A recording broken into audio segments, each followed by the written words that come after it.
Thiruvalla MC റോഡിൽ കഴിഞ്ഞ ദിവസങ്ങളിൽ കണ്ട കാഴ്ചയല്ല ഇന്ന്. വെള്ളം പൂർണ്ണമായും ഇറങ്ങി. വാഹനങ്ങൾ ഒരു തടസ്സവുമില്ലാത്ത വേഗതയിലാണ് ഇപ്പോൾ നീങ്ങുന്നത്. അതിന്റെ ആശ്വാസം നാട്ടുകാർക്കുമുണ്ട്. MC റോഡിൽ നിന്നും വിജിൻ വായന്തോട് ഇറക്കിയ റിപ്പോർട്ട്. ആദ്യം നമുക്ക് തിരുവല്ല MC റോഡിൽ ഇന്നലെയും മിനിഞ്ഞാന്നുമൊക്കെയായി ഉണ്ടായ ദൃശ്യങ്ങളിലേക്ക് പോകാം.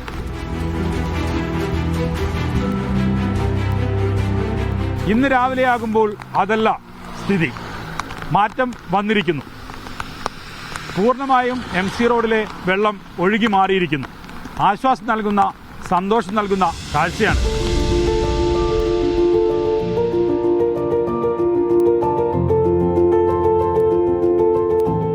സാധാരണ നടന്നാണ് പോണേ. മഴ വന്നു കഴിഞ്ഞപ്പം ബസ്സിനായിരുന്നു പോയിക്കൊണ്ടിരുന്നത്. ഇപ്പം ഇങ്ങനെ നടക്കുന്നത് സന്തോഷമുണ്ട്. വെള്ളപ്പൊക്കം കാരണം നമുക്ക് കുറെ ബുദ്ധിമുട്ടുന്നുണ്ടായിരുന്നു.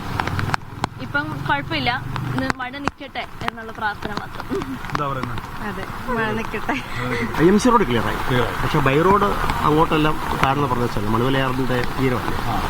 അപ്പം എല്ലാ വീടുകളിലും വെള്ളം മിക്കാറും കയറിയിട്ടുണ്ട്. കുഴപ്പമില്ല. ഇത്രത്തോളം വെള്ളം ഇറങ്ങിയല്ലോ, ഇനി കുഴപ്പമില്ല. വെറുതെ പൂർണ്ണമായിട്ട് മാറിയിട്ടുണ്ട്. ചെറിയ ഇടവഴിക്കൊക്കെ ഉണ്ട്. അത് ഓടടിച്ച് ഭയങ്കര ബുദ്ധിമുട്ടല്ലേ.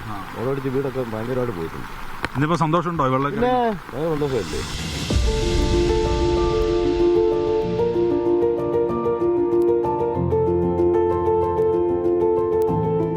തിരുവല്ലയിലെ MC റോഡിലെ വെള്ളക്കെട്ട് പൂർണ്ണമായും ഒഴുകി മാറിക്കഴിഞ്ഞു. വാഹന ഗതാഗതം സ്മൂത്തായി കഴിഞ്ഞു.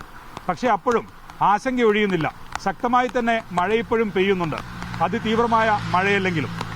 മണിമലയാറിലും ഒപ്പം തന്നെ പമ്പയാറിലും ഇനിയും ജലനിരപ്പ് ഉയർന്നാൽ അത് വീണ്ടും തിരുവല്ലയെ വെള്ളക്കെട്ടിലേക്ക് തള്ളിവിടും. അതിനൊരു ശാശ്വത പരിഹാരമാണ് ആവശ്യം. കിരൺ സാബിനൊപ്പം തിരുവല്ലയിൽ നിന്നും വിജിൻ വായന്തോൾ, മീഡിയ 1.